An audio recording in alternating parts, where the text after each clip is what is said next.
Dieta so'zining asl ma'nosi nima? Parhez. 3-2-1 ovqat, ya'ni taom degan ekan.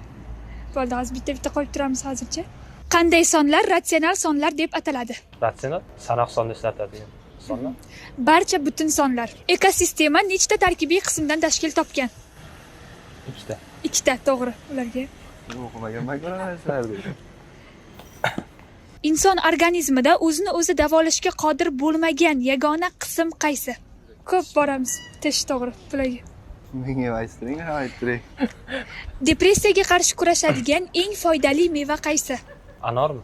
Yo'q. Sitrus meva. Banan. Banan, to'g'ri. Ularga. Musiqiy harflar nima deb ataladi? Nota. Nota, to'g'ri. Ularga.